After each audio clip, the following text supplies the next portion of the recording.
Hey guys, it's Mitch. How's it going? Oh, we got something special for you today. How special? Doom Force special. That's how. The only comic book that dares to compete with Blood Force for the title of Best Satire of an Extreme Comic Book. So strap in as Grant Morrison and Richard Case and Steve Pugh and a bunch of other guys get ready to deliver some of the best parody of mostly Liefeld stuff that you're going to see. So just before we get into it, if you enjoyed the channel, if you feel like you might want to help out a little bit, go over and subscribe on my Patreon. Links in the description. You get early access to everything I do. Helps out the channel, helps to buy new comics. Alright, so those of you who know about this comic probably have been wondering up until this point, why haven't I covered this yet? One of the reasons is I wasn't even aware it existed until maybe like a year ago. This is dated July of 1992, and it is a straight-up parody of, not, given the date, it wouldn't be of Image Comics specifically. I think this is almost exclusively a parody of X-Force. And one of the things that's always bugged me about existing parodies of things like X-Force or Image Comics is that they don't try to capture either the art style or really the aesthetic all that much of Image Comics. They kind of, riff on a couple of aspects and point out maybe the most egregious flaws, and then they kind of move on, and they'll do it in like a super cartoony style, or a lot of the times, maybe not the best artwork. Like, they can't really come anywhere close. This one at least tries to. It's not going to get all the way up to Liefeld, although it gets pretty close in some places. In fact, to the point where I'm pretty sure they're copying panels every once in a while. But the other thing about this is that they're not slacking on the effort. This is not something that was slapped together as sort of a joke. This thing is 60 pages. And the art maintains the same quality throughout, which is, not always great, but that's part of the point. So, let's get into it so that we can talk about it a little bit. We'll start with the cover here. So this is by the creators of Doom Patrol. I don't know Doom Patrol at all, really. I don't believe the characters are based off of that, so it's mainly just from the creators, I think. And we've got our main characters here on the cover. We'll describe them shortly. I do like stuff like, which one of these heroes will die? As it points to the one who will die. And this appears to be done by Keith Giffen and Mike Mignola. If I had to guess, I would say Mike Mignola might be doing the penciling, because it doesn't look very much like his inking. But it says here, doing penance. If that's from Mignola, I would have to think that's because of his contribution on X-Force himself. I think it was X-Force number 8 that he draws. But he draws that completely in his style, so I'm not sure exactly what the penance is there. There is also the possibility that the sign is from Keith Giffen. I saw that and I was wondering, well, what would Keith Giffen have that he would be doing penance for? And it's like, well, he did create Lobo. And I know that he didn't like the character and didn't really intend for it to get popular, and it became, like, the most popular. So there is that. So it's probably a little bit like neither one of them really contributed very much to the state of comics, like that extreme state. I guess Keith probably more than Mike Mignola. But you can see what they're going for. They're going to have all sorts of the crosshatch lines that don't really need to be there. There's a lot of unnecessary crosshatching on, like, the arms here. And over the torsos, in the neck. Like, it doesn't really indicate any kind of shading or texture. It's very random. And we've got our massive yet minimally detailed guns, which are a Rob Liefeld special, that pretty much every character is wielding on the cover and will not in the course of the book. You can see aspects of Liefeldisms all throughout here, with like the fact that pretty much everybody here is screaming. We've got the cape elements here that Liefeld likes to use. We've got some Liefeld hair going on. Already we can see that there's a bit more effort going into this than your average parody. So we open up in Nevada, the desert, with some G.I. Joe style vehicles. I will say right off the bat, slightly better than they need to be drawn vehicles. You could usually get away with doing it as a giant box with a little bit of texture. So there's going to be a lot of purple prose in this. I won't read very much of it, but, little bits here and there. We'll go through the first page here just to kind of give you a flavor of it. So the state capital is Carson City. The time zone is Pacific, 3 hours behind Eastern. And the postal abbreviation is NV. Once dinosaurs roamed here, as did Spanish missionaries and Mormons. Now the United States Army does most of the roaming. Beneath the Nevada desert lie secret bases, hidden experimental facilities, testing grounds for nameless weapons. But there are other secrets here. Inhuman secrets, deadly secrets. A pall of smoke and silence falls across the arid landscape. A silence that is quite unlike the loud noise occurring elsewhere. So it's interesting because you might get the impression they're making fun of Eric Stevenson scripting here. But of course, this is pre-Eric Stevenson even doing any writing, I think. This would be making fun of more Fabian Nicieza and Scott Lobdell. And it's pretty good. Just the pointless information they give you right off the bat. And the fact that none of this has to do with, I think, anything in the comic. And the art is going to get split among a bunch of different guys because you can't ask like a regular artist who is going to be contributing to like meaningful comic books to just go and draw 60 pages. So the beginning here is drawn by Steve Pugh, who's a guy I like quite a bit. I first noticed him, I think, in Preacher, probably in the Saint of Killers miniseries, and then later on doing a couple of Hitman issues. And I mean, I think Steve Pugh can't really help putting a fair bit of detail in here, like more than would be necessary for this kind of parody. He does a pretty good job on these Liefeld heads. That hand is a little bit too good, but still worse than Steve Pugh can usually draw. And this explosion here, pretty good, really. Again, I think he can probably do a better job usually when he wants to, but again, it's a little bit more than what would be necessary. So we open up with our heroes. Once they smiled, now they are grim. Children of the catastrophe, blessed or cursed, with fantastic powers and gorgeous bodies. They are Doom Force, so we've got the Crying Boy, Shasta the Living Mountain, Flux, the Scratch, and Spinner. Pretty much all of the feet are hidden. Not in this case, although you might not know that these are feet. And he's got his arms behind his tiny feet. Very nice. Managing to show both the boobs and the ass on Flux here. That's an important thing. And we get our price tag for this double page splash, which is, I think, $2,500. You're selling yourself a little bit low there, guys. So we get our pretty long list of credits here. So written by Grant Morrison. Artist Steve Pugh gets about 10 pages. Ian Montgomery and Brad Venkata get another 10. Richard Case and Walter Simonson pick up maybe 8. That's going to be a pretty good little run. Paris Cullens and Ray Crissing do another 8. Duke Mighton and Mark McKenna, I'm not familiar, but they get a lot of the fill-in pages. And then Ken Stacy does another 10.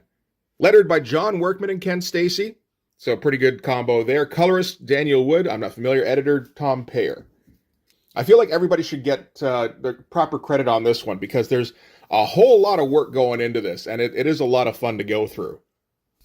So this is the headquarters of Doom Force, which is being invaded by some kind of robots that are being commanded by a giant robot eye. So what Doom Force is going to do, basically, they're going to attack the robots one by one to showcase off their powers. So we're going to start off with Spinner here, who is half woman, half monkey, which is missing a little bit of a trick, because that ends up, of course, making her pretty fucking ugly. And she should have been more of a supermodel, I think, probably. But that's okay. And she's going to telepathically reach into their subconscious, their robot subconscious, and draw out their deepest nightmares. So you can see here, we're going to do a pretty good job of approximating some Liefeld-esque kind of artwork. It's not up there in terms of the finish. It does get pretty close to like Mark Pacella around this time, which is kind of funny.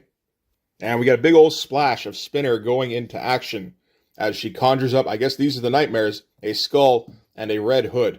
Not really a ton going on this one, which I think is kind of the point. I think like a good artist would probably come up with a big mosaic kind of shot or like a montage of just like horrifying imagery. And they're saying this is the best they could come up with. But you can see like the overhead shots that Liefeld likes to do, the skinny panels, the big close-up here. Yeah, we're going to get a whole bunch of stuff. Like this is copied pretty much straight, I think, from a couple of Liefeld drawings. And, you know, not done particularly well. But it's not 100% trying to be. I mean, for one thing, they are trying to crank out the pages. But, you know, you can see them like cross-hatching over everything here. So you can, like, they got the basic drawing. And then they went, okay, now put in all the lines. Now crosshatch more lines over that. And every panel has speed lines because we don't want to draw backgrounds. This one had some too. Yep, all over the place. And this is some pretty good Liefeldian figures reacting to their incoming nightmares. Just the worst horrors they can imagine. How can anyone stand up to the terror that is a skull and a guy in a red hood? And from there we move to the crying boy, who became that when he absorbed the mysterious energies of a cheap painting. Once he was the most popular kid in school, now he is cursed with the bad luck power of that painting. Wherever he goes, misfortune is sure to follow. So next in the battle, a very randomly crosshatched telephone starts to ring. One of the robots picks it up, and it turns out that his mold mate has been melted down for no real reason, which causes him intense dismay. And Crying Boy thinks to himself, my power can be a curse as well as a blessing. I cause so much heartache. I'm pretty sure this is ripped off largely from a drawing of Cable. And then the Scratch enters the fray, who's very obviously a Wolverine parody. And we don't get really any kind of background on it, but one thing is certain. He may not be the best at what he does, but fortunately, nobody else does it. And another big splash page for him here. Terrible, terrible thighs.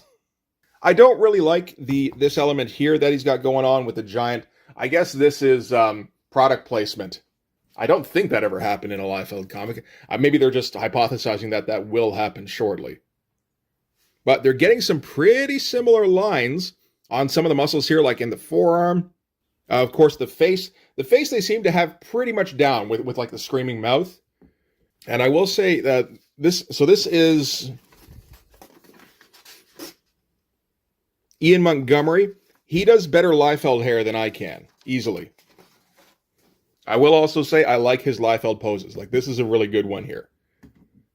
So the Scratch has the ability to dismantle anything down to its component parts, from living systems to robots. So he breaks shit. Classic Liefeld-y kind of panel border. One of the more vertical ones here. But yeah, this could be a Liefeld page, basically, with a bit more finish. And I like how silly this pose gets, too. That's pretty good. And I feel like even this is a commentary here. It's not a bad panel, really, but I think most guys don't like the idea of doing a panel all in silhouettes. Liefeld, of course, doesn't have that problem. And I just realized this is going to be yet another video where I'm going to be ripping on Liefeld again, because I kind of have to be. That's the point of this comic. God damn it, I can't get away from it. Next, we have Shasta the Living Mountain, who thinks to himself, I'm useless. Everyone hates me because all I can do is turn into a mountain. That would be upsetting, I suppose. It's funny because he's the big, strong guy. You'd think he would get in the middle of it and start tearing guys up, but that's not what his power is, so that's not what he does. Next, we get Flux, who, as a baby, was stolen by dingoes in the Australian outback, and then raised by an Aboriginal witch doctor who taught her the shape-shifting powers of the Dreamtime, so she can turn herself into anything, including a hole in the ground, which a bunch of the robots fall into here, with the help of more speed lines. Then the Scratch goes after their leader, the eyeball guy. More speed lines, just all the speed lines. And there's just a big croom, as we don't show what happened, and a big close-up of the Scratch saying, we got them all. And that seems appropriate as well. And we get some of the ultra-wide cross-hatching here that Liefeld made famous for his screen doors. And then at the end of this, they're looking for Niles, who's called the Head in this, so he's kind of their Professor X, essentially. And we get, at the end here, what I'm pretty sure is a ripoff of a Brian Murray panel from X-Force number 5 or 6, where it's like Siren's Eye. And, okay, so now we're done with Ian Montgomery. This is going to be Richard Case now. You can kind of tell the difference. It also means this is going to be Walt Simonson doing the inking, so that's pretty great. So the Head, it turns out, is a dude with a beard who's stuck in a cube, which it turns out is an ice cube in a giant cocktail glass, which seems very random to me. Maybe it makes a bit more sense in the context of Doom Patrol. Maybe not. Maybe it's just meant to be very random. So this has all been an exercise that the Head programmed in case basically their headquarters got infiltrated, because there's an even bigger threat coming up that they're going to have to deal with. All the random cross-hatching, very random in this case. This page is a little interesting because this is Richard Case. So this is, it's the previous guy, Ian Montgomery, looks to have been going for a direct kind of parody. This is more, I think, style parody, like the panel design, where he's going for the very random vertical panels and then a whole bunch of negative space here for no real purpose other than it gives you less to draw. The head here is pretty good in terms of an extreme style, but not necessarily Liefeld. And you can still very much tell it's Richard Case going at it. So we learn a little bit about the threat that's going to be coming up. This is going to be Count Zero, who Doom Force have battled previously, as shown in this flashback that Richard Case and Walt Simonson were good enough to sign. So he's behind the new threat, which turns out to be this giant monolith head. So basically, they're going to have to go to the giant head to stop Count Zero before he realizes his dreams of revenge and furthers his grandiose schemes of world conquest, because that's all he would ever think of doing. So that's all Doom Force needs to hear, and they're off with the help of their speed lines to get them there just a little bit faster. Maybe the only problem with this panel is that the head monolith is a little too interesting, in my opinion. And also, we get some Walt Simonson tech on these pillars here. That's too good for this kind of shot. Unless Rob Liefeld is getting Richard Horry to do backs, but then, Walt Simonson should have dumbed down the tech a little bit for that. So now we're on to Paris Cullens and Ray Crissing, who's going to get more down to a literal parody of Liefeld style. So this is Count Zero, and this is his twin sister Una, so Una Zero, and they're the children of Dr. Zero. So now we've established that whole lineage. So Count Zero is reveling in his victory of establishing this mountain head city. The only problem he's got is that Una is overdressed. And she's like, "What? I was a little cold. Surely this dress is sufficiently revealing." And Count Zero replies, "What kind of excuse is that to be dressed like some old woman on a day trip to Alaska? Go and change into something more befitting our heritage." So when you're a member of the Zero family, you just have to dress as scantily as possible. At least the women do. And, pretty similar to a Liefeld screamy head. Not too bad. I like the pose here. That's about right. And again, going for the Liefeld screen door. So he's on the same page as Ian Montgomery when it comes to that stuff. Richard Case, I think, couldn't quite stretch himself that far. All right, so we're left with Count Zero and his thoughts as he gets ready to launch an attack and also worries about the bid he's got in on a nice beach house in Big Sur, when he gets a report from his minions that their installation is under attack, and he immediately knows this is Doom Force, and sends his putties off to go and deal with them. The only problem with the putties here, I think, is that the designs are too intricate. They're like bug outfits with mirror helmets. The mirror helmets are about right, although too much texture. That's okay, though. The bug outfits are, like I said, way too involved. They're a little bit too interesting. Can't have that. These are nobodies. And they go flying out of the giant living mountain head. And I like all the little extra stuff around here. All right, so Doom Force arrives on the scene where the army has tried to take down the mountain head, and they have been unsuccessful, which is not shown very clearly. It's not in terms of storytelling, and I think that's intentional. And we get the backstory of the mountain head coming into being from the general on the site here. We don't really get the name of the general, I don't think. It doesn't really matter, but it's just a little weird. You think you could come up with a parody name. That would have been fun. Something like General Rancor, only don't use that one. So we learned that these insect things with the mirror heads are coming out of the mountain. They've been coming out of the mountain the whole time. That's where they originate from.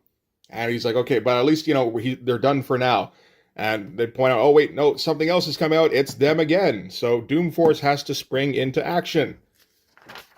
So let's go. A big splash page of the insectoid things on their pretty decent-looking motorcycles. I'm thinking Paris Cullens likes drawing some motorcycles every once in a while. That's the thing. You got to act like you don't like drawing when you're drawing these things, unless you're drawing a face or, just a dude flexing. So, Spinner and the Crying Boy are going to try and get into the mountain while the Scratch and Flux deal with the insect guys, and Shasta stands off to the side and wishes he could do something other than just turn into a mountain. Yeah, the Scratch leaps into action. I do like how, again, the storytelling here is a little unclear about what's even going on. I had to read through it a couple of times before I was like, oh, we're focusing on the Crying Boy and Spinner here, I thought because Scratch here says, looks like this is my kind of job, that we would be focusing on him. No, we're focusing on the other two first. Again, I think that's intentionally bad storytelling. So leaps into action in his mesh shirt. And of course, he's got the deal with all the utensils that are band-aided to the backs of his hands. And just seems to kind of bounce off a couple of the guys first. A bunch of the rest of the bug guys are driving up, only they start to get confused as Flux transforms herself into a shopping mall. That would throw them off. And of course, Shasta in the background's like, is there anything I can do to help? And Scratch is like, yeah, why don't you die, Shasta? Make yourself useful. So this is the element where they're constantly bickering with each other. Although most of them just kind of like, yeah, pile on Shasta for the most part. The rest of them all seem to get along with each other pretty good. Oh, and we're back to Steve Pugh. You can tell immediately. Like, this stuff is all right, but he's very much trying to do the Rob Liefeld thing. Steve Pugh is just so far from Liefeld in so many ways. Like, just his style is completely different, and it feels like he can't draw in a completely extreme kind of style. He can get kind of close, like with some of the cross-hatching here, but just like his figures are so fucking weird anyway, it's like he can't 100% get away from them. So Spinner and the Crying Boy manage to make their way inside the head, and they leap off the exploding hoverbike thing with, you know, like a pretty big panel here for them leaping. And you can kind of see what he's going for. Like the design almost looks more Simonson-y, actually, than Liefeld. But it's like, this isn't really a bad panel. It's just kind of bad for Steve Pugh. So, the Crying Boy and Spinner climb up inside the mountain, probably through like the ear hole or something, where they're greeted by Una Zero. But like, you see, like this panel is way too good to be what it's trying to be, anyway. And Una possesses the ability to control plants and minerals. So the mountain head is under Una's command, and she commands them, bring them my plants. So the plants capture the Doom Force members and bring them to Count Zero. So this is the usual outfit that Una should be wearing. Far more appropriate for a supervillain in 1992, right? And Count Zero greets them by saying, Doom Force, which is correct. And he's going to pay them back for humiliating him in front of Miasma, who is, I suppose, another villain that he was maybe teamed up with at one point. So yeah, he starts wailing on a Spinner here. And we're going to get the history of the mountain here in an appropriately over-lengthy monologue. This is, like, correct for somebody like Strife or Apocalypse or Mr. Sinister around this time. Well, maybe not Sinister. Around this time, I think he's normally written by Peter David. Yeah, Peter David could get a little long-winded sometimes.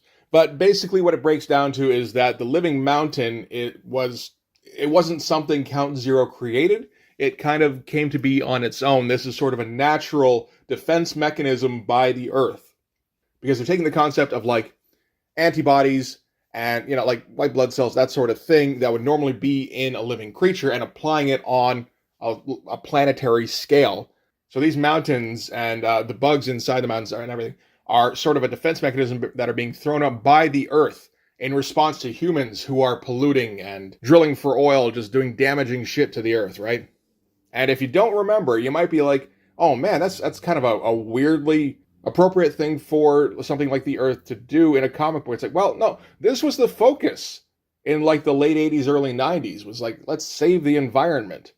I think this is a response to things like Captain Planet, or I think even G.I. Joe had like a Eco Force or some shit like that. So anyway, the planet grew a giant mountain, and Una, with her powers, is able to control it. So now they have this just giant monolith to walk around and destroy everything with. And they're going to start by marching on Los Angeles, and the Crying Boy says, but that's my hometown, dude.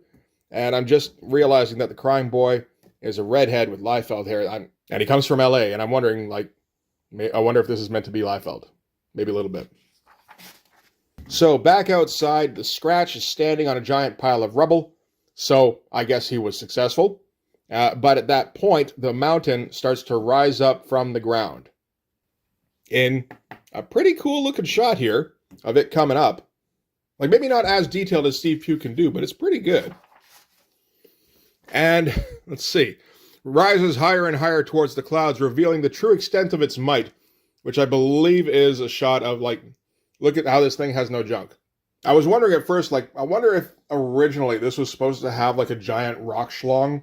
But I was like, no, I think this is a commentary that everything in Extreme Comics is junkless. And we're back to somebody else here now. This is Duke Maiden, who, again, I'm not familiar with, but looks a bit more appropriate for what they're trying to do. Actually looks a little close to Carlos Esquerra in some places. So yeah, once it's up in the air, more of the bug things start flying down. And the general's like, more of those monsters, we're finished. And the Scratch is like, yeah, well, I'm just getting warmed up, General. Just getting warmed up. Which I think is another thing that Grant Morrison is doing about how Liefeld characters are never, like, tired. Or, you know, like, they're never, like, 100% like, yes, no, I'm running at peak efficiency. It's always like, yeah, no, I'm just starting to get into the groove of a fight. This hasn't even been a warm-up for me. So, the Scratch and Flux are going to have to deal with these things because Shasta can't do anything. And he's like, there must be something I can do to help. The Scratch throws his hand in his face and goes, you shut up and keep out of this. Fun shots with the giant mouths and everything. That's good stuff. And Shasta refuses to stand by the sideline any longer. He's going to use his power and turn into a mountain to face down the mountain that can actually move. Because Shasta's power isn't to turn into like a giant mountain-sized version of himself. He turns like he's got like ski lifts on him and trees. He's a full-on fucking alpine mountain. And the living mountain winds up for big punch and delivers a shocking blow to this geographical formation. That's a pretty good shot. And a big, like, I want to say Chris Eliopoulos style Thum almost. Not one of his, like, robotic-looking Thums, but the other ones where he gets kind of jagged with it. So, John Workman, living up to his name, putting in work. Who's drawing this? This is not the same guy. Oh, we're on Ken Stacy now. All right. And it looks like Ken Stacy has some things to say. So, like, when the Scratch and Flux leap into action here, the Scratch's arms are, like, crossed behind his back and everything. So he's going to get down on, like, the ridiculous poses for Liefeld as well. Scratch runs up to the chalet that has appeared on Shasta and pays for a chairlift and leaps to catch it, and barely makes it. And, like, there's actual, like, skiers on him and everything. And one of the insectoids swoops in and knocks him off of his chairlift. But I guess he's got, like, a grappling line, which he's able to snag on another one, or on the, maybe even on the wire here. So he kind of quickly disposes of this one insectoid, but then another one comes in and severs the chairlift itself. So he's falling to his death, but at least he gets in a cool pose before he goes. And I guess he's able to snag onto another one somewhere. Was there a chairlift below the chairlift he was on? Maybe. But yeah, flexing his arms under his legs here. I think I thought of doing that pose. Meanwhile, high above, Shasta continues his attempt to block the progress of the deadly city. And by continues his attempt, they mean he still is a mountain. And the mountain keeps taking hits, which cause an avalanche. And, like, the Scratch is still on the mountain, so that is, I guess, a problem.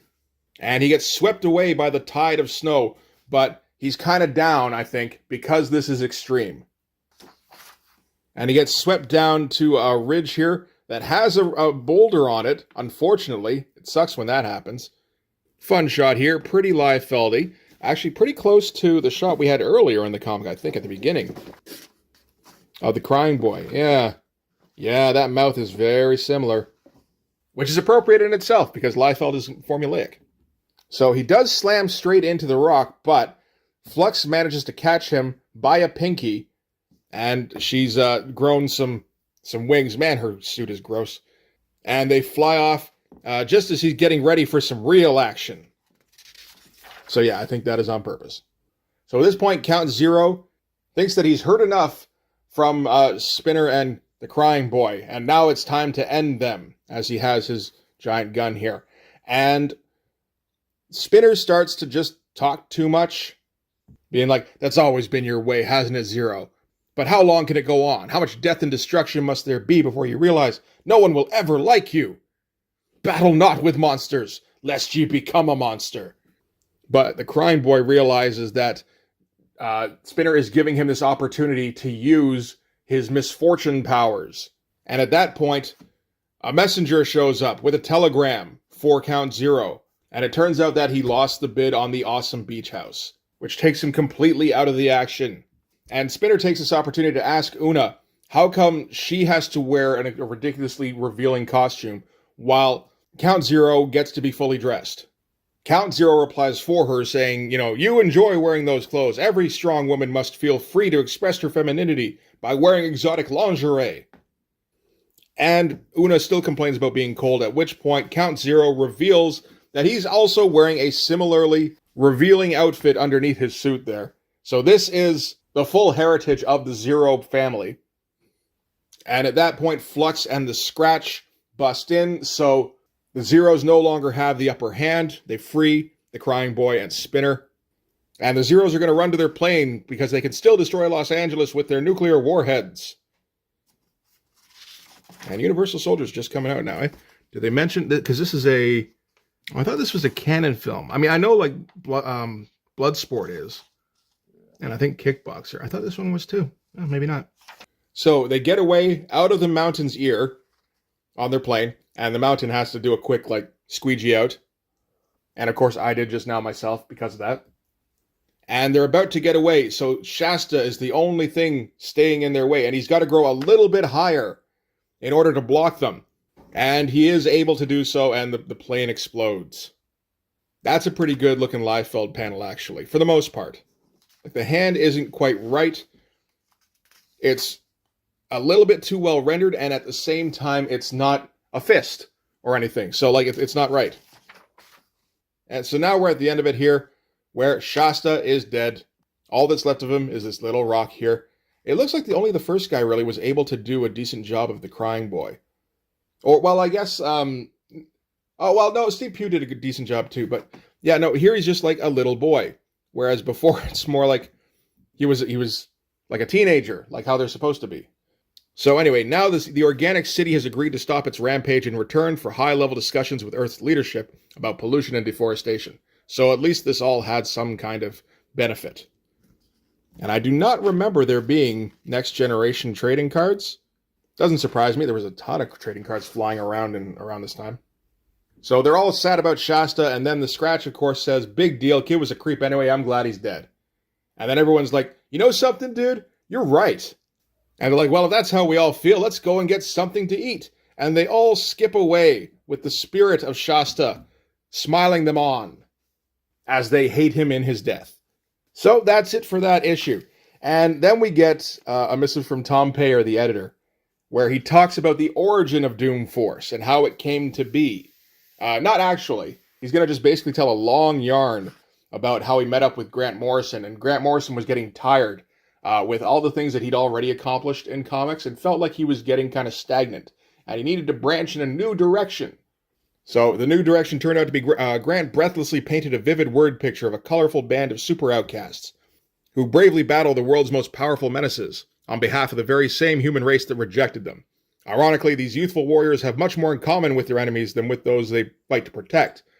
But their basic decency leads them to struggle for the cause of justice in a world they barely understand. I believe that part. Their grim, wisecracking demeanor and their good-natured bickering may fool you, but when the chips are down, they're prepared to sacrifice their very lives to protect the innocent and each other. And at this point, Tom Payer's like, that's very good, but we need something that will set it apart from the other comics that do the exact same thing. And Grant Morrison's twist is that they're not mutants. And that was the end of the meeting. And it's just kind of, all right, you have my full blessing. And then he rambles on for a little while longer. There's a bit of that going on. The part I like here is the artist, which is, if we ever had any doubts about Doom Force, and we didn't, they vanished when the art came in. Our pencilers and inkers and penciler inkers seemed inspired to artistic heights that they had never previously reached.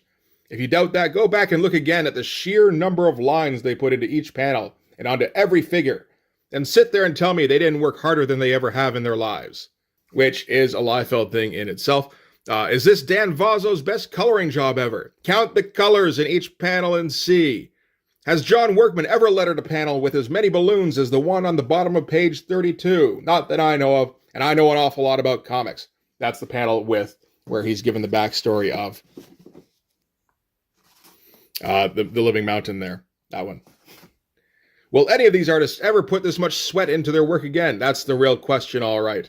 To determine the answer, save the alphabetical guide below and see if the art, coloring, and lettering in other comics comes up to the high standards of the issue you will hold in your hands. Remember, only Doom Force dares to compare.